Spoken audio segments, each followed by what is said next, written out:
Diketahui oleh masyarakat semuanya bahwa saya bersama-sama dengan para sahabat, para peneliti dan juga para advokat, para ahli hukum, juga para cendekiawan yang lain saat ini sudah bergerak dari Sabang sampai Merauke. Barusan saya juga mendapatkan sebuah penguatan dari para purnawirawan jenderal juga, kemudian juga Kapak ITB sudah bergerak, keluarga alumni dari ITB, kemudian juga keluarga alumni dari UI yang bergabung di UI Watch, itu juga sudah menyatakan dukungannya, termasuk juga Maklumat Yogyakarta, dan sebentar lagi nanti kami akan ke Surabaya juga, dan insya Allah akan ke Makassar. Jadi tim kuasa hukum Dr. Tifa ini juga terdiri atas berbagai macam komponen, para ahli hukum, baik dari Jakarta sendiri maupun dari Jogja, dari Solo, bahkan sampai dari Makassar. Semua bergabung karena memang niat tujuan kita itu adalah, pertama adalah amar ma'ruf nahi munkar. Dan kita tegakkan kebenaran, kejujuran, dan keadilan yang selama ini kurang lebih paling terakhir adalah 10 tahun terakhir ini kita benar-benar tidak merasakan adanya kebenaran, adanya keadilan dan kejujuran.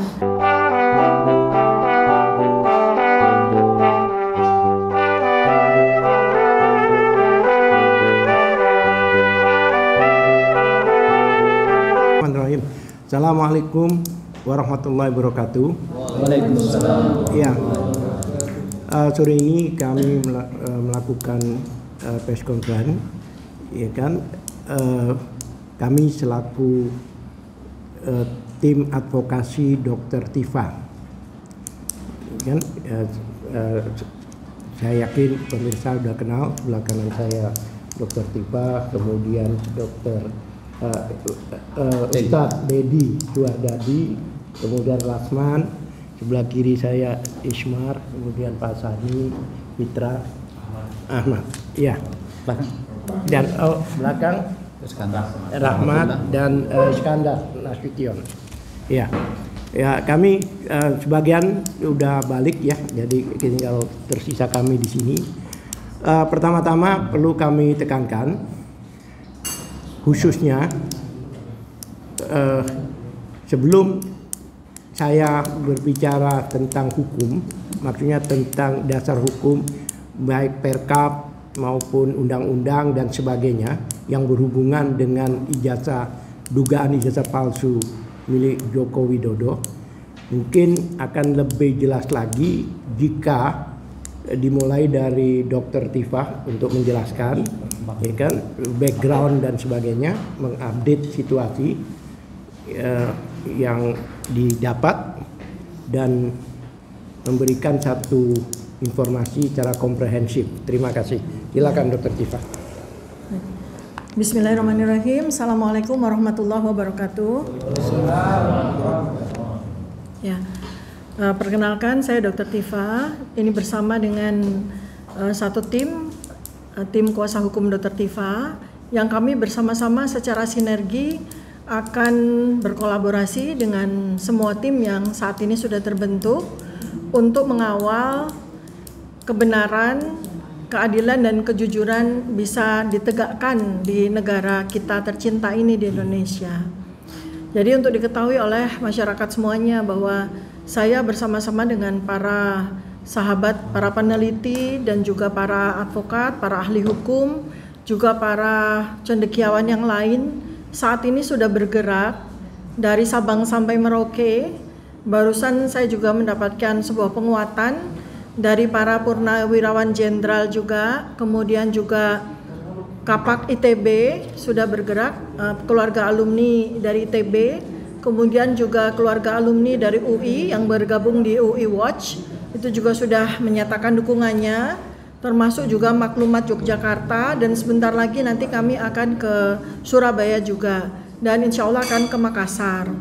Jadi tim kuasa hukum Dr. Tifa ini juga terdiri atas berbagai macam komponen, para ahli hukum, baik dari Jakarta sendiri maupun dari Jogja, dari Solo, bahkan sampai dari Makassar. Semua bergabung karena memang niat tujuan kita itu adalah, pertama adalah amar ma'ruf nahi munkar. Dan kita tegakkan kebenaran, kejujuran, dan keadilan yang selama ini kurang lebih paling terakhir adalah 10 tahun terakhir ini kita benar-benar tidak merasakan adanya kebenaran, adanya keadilan dan kejujuran terjadi di negara kita ini. Utamanya adalah kunci kotak Pandora dalam bentuk dugaan ijazah palsu oleh mantan pejabat yang ternyata bergulir menjadi sebuah gulungan bola salju. Apalagi ketika terakhir kali ada petinggi dari salah satu partai terbesar di Indonesia saat ini pun sudah mulai speak up, menyatakan beberapa data-data yang mendukung kepada dugaan adanya persoalan fake dari ijazah tersebut, ya. Dan ini menambah data-data yang selama ini kami kumpulkan. Dan kemudian juga perjalanan dari salah satu sahabat peneliti kami, Dr. Rismond Sianipar, yang bekerja bersama tim advokat kami yang ada di Solo, yang saat ini juga sedang mengawal perkara pengadilan dalam kasus yang serupa di Solo dan Sleman, itu juga sudah melakukan observasi investigasi lapangan di beberapa titik di Jogja, di Solo, di Boyolali, di beberapa lembaga, dan ternyata hasilnya betul-betul menambah data-data yang akurat maupun valid yang diterima, termasuk beberapa dokumen yang dijadikan sebagai barang bukti dari Bareskrim dan yang kami pertanyakan karena dokumen-dokumen tersebut mengandung kejanggalan dan sudah ditambahkan dengan data. Salah satunya adalah dokumen dalam bentuk harian Kedaulatan Rakyat tanggal 18 Juli 1980. Di situ dinyatakan ada nama calon mahasiswa yang diterima, tapi ternyata ketika Pak Dr. Rismond melakukan investigasi bersama Sentana TV ke Perpustakaan Daerah Jogja, ternyata harian Kedaulatan Rakyat yang analog atau versi kertas itu sudah tidak ada lagi dan dinyatakan oleh petugas di situ diamankan oleh Bareskrim. Pada kapan diamankan? Pada pertengahan April 2025. Nah, inilah sebetulnya sinergi atau inline dengan sebuah peristiwa yang terjadi tanggal 2 Desember 2024 di mana ada sebuah situs, ya, sebuah situs karena tempatnya sekarang sudah tidak ada karena terbakar habis gitu ya, yang baru saja juga disampaikan oleh, kita tahu semua, Pak Beator Suryadi atau Pak Bambang Beator Suryadi. Beliau adalah petinggi salah satu partai, juga menyatakan hal yang tentu saja menambah data dari kita, ya, menambah validitas data dari kita, bahwa menurut beliau, ya, dugaan ijazah palsu tersebut dibuat di tahun 2012 di Pasar Pojok Pramuka yang ternyata secara koinsiden terbakar habis di bulan Desember 2024. Kalau saya tidak salah kronologi, pada bulan Desember 2024 itu jugalah sebuah momentum sebetulnya terjadi di mana TPUA mengajukan aduan masyarakat, ya, melaporkan kepada pihak Bareskrim, Bareskrim, ya, ke Bareskrim, ya, itu dan kemudian ada sebuah peristiwa yang terjadi seantara waktu tersebut, yaitu terbakarnya Pasar Pramuka, dan ternyata pada bulan Juni 2025 ini seorang tokoh menyatakan bahwa ijazah tersebut dibuat tahun 2012 di pasar tersebut, ya. Dan ini kemudian menambah semangat bagi kami untuk terus melakukan penelitian. Sebab saya sebagai seorang peneliti tidak akan berhenti sampai sebuah masalah itu mendapatkan jawaban secara tuntas.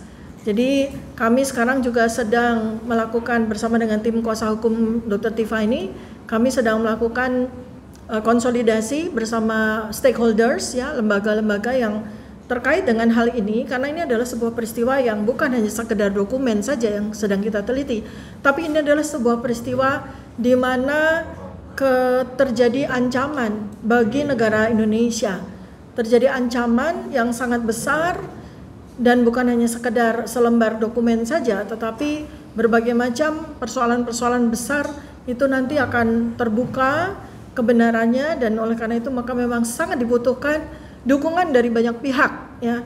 Jadi bersama dengan saat ini saya menyampaikan bahwa ayo para peneliti dari 4.000 universitas dan sekolah tinggi di seluruh Indonesia, ayo bergabung bersama dengan kita kita para peneliti, para ilmuwan, para cendekiawan memiliki tidak cuma hak sebagai warga negara, ya, legal standing kita sebagai warga negara, kita berhak untuk mendapatkan sebuah kebenaran dari para pemangku kebijakan yang kita berikan penghasilan dari pajak rakyat, ya, dan itu karena itu maka hak kita untuk bertanya dilindungi oleh Undang-Undang Dasar 1945.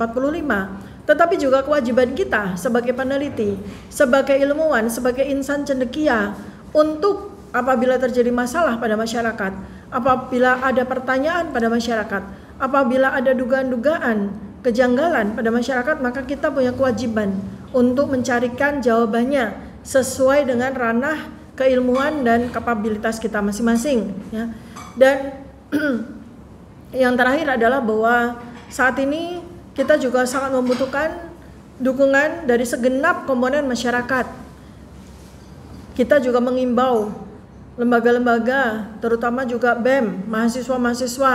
Ayo adik-adik mahasiswa, ini adalah momentum buat kita semua untuk menegakkan marwah, harkat, martabat, dan kehormatan negara kita. Jangan sampai kalian mendapatkan warisan negara yang compang-camping, negara yang pedih, negara yang hancur porak-poranda hanya karena kebohongan-kebohongan yang kita diamkan saja. Mari kita suarakan kebenaran, mari kita suarakan keadilan, dan mari kita tegakkan kejujuran di atas kebenaran bagi kita semuanya.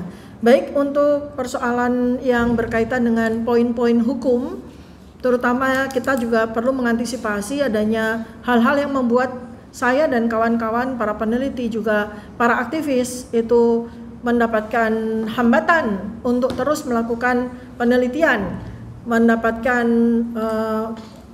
ancaman berupa kriminalisasi sehingga kita diharapkan akan menghentikan semua langkah kita.